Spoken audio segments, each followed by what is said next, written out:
Na drugi seji Ustavne komisije Državnega zbora so poslanci danes, 17. februarja, obravnavali predlog za začetek postopka dopolnitve Ustave Republike Slovenije s slovenskim znakovnim in jezikom gluhoslepih. Poslanci so predlog soglasno potrdili.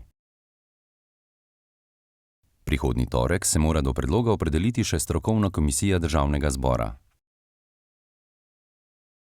Zatem bo predlog zadnji teden v marcu obravnavan na redni plenarni seji Državnega zbora.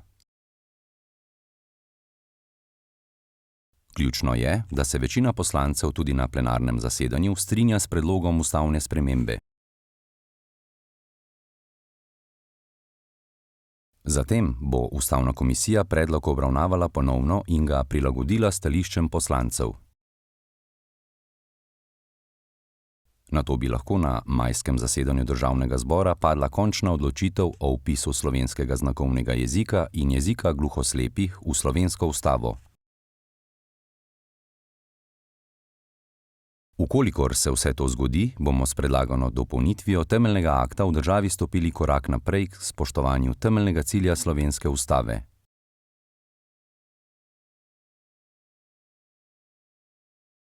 Da deluje v dobrobit vseh državljanov in da smo pred zakonom vsi enaki. Vlada Republike Slovenije je dala v Državni zbor predlog za dopolnitev Ustave Republike Slovenije s slovenskim znakovnim jezikom na pobudo Zveze društev gluhih in naglušnih Slovenije. Pobudo je nato strokovna komisija razširila, ki je pripravila predlog besedila 62.a člena slovenske ustave. Razširila ga je s pravico do svobodne rabe znakovnih jezikov italijanske in madžarske skupnosti, ki pa jo naša država ne razvija, zato bosta poskrbeli njuni matični državi. Razširjeni predlog predvideva tudi svobodno rabo jezika gluhoslepih. Njegove podrobnosti bodo urejene v posebnem zakonu. Ta kompromisni predlog je za člane strokovne komisije sprejemljiv, je dejal dr. Ciril Ribičič, predsednik strokovne komisije. Pobuda je strokovno utemeljena tudi po mnenju državnega sekretarja magistra Cveta Uršiča. Kot je še dejal, smo bili v času predsedovanja Evropski uniji leta 2008 med prvimi državami v Evropski uniji, ki so uveljavile Konvencijo Združenih narodov o pravicah invalidov. Zdaj pa se kaže dobra priložnost, da v času ponovnega predsedovanja Evropski uniji v drugi polovici leta 2021 vpišemo slovenski znakovni jezik in jezik gluhoslepih v slovensko ustavo.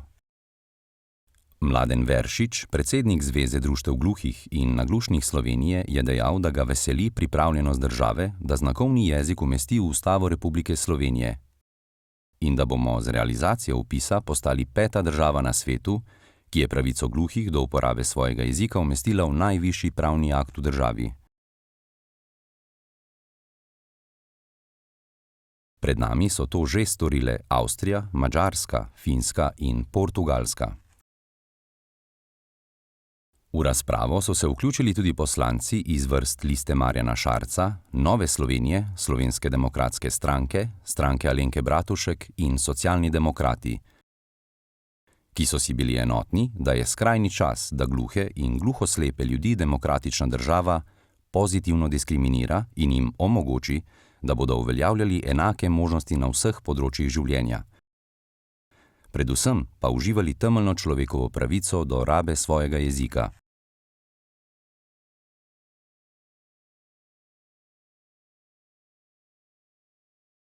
Da je torej ustavna pravica do komunikacije zakonita in nujna, so poslanci potrdili soglasno potrditvijo sklepa o začetku postopka za dopolnitev Ustave Republike Slovenije s 63.a členom.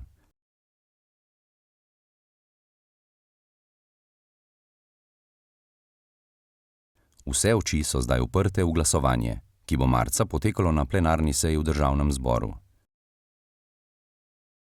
Tudi tam je pomembna dvotretjinska potrditev predlagane dopolnitve Ustave Republike Slovenije. zadnji teden v marcu, ko je redna seja.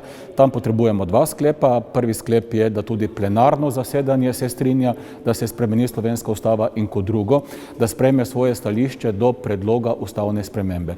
Ko bo to sprejeto, jaz upam, da bo soglasno, se vrne celotno gradivo nazaj na ustavno komisijo, ki potem prilagodi gradivo temu, kar bodo govorili poslanke in poslanci, to sprejme in se gradivo ponovno vrne na plenarko.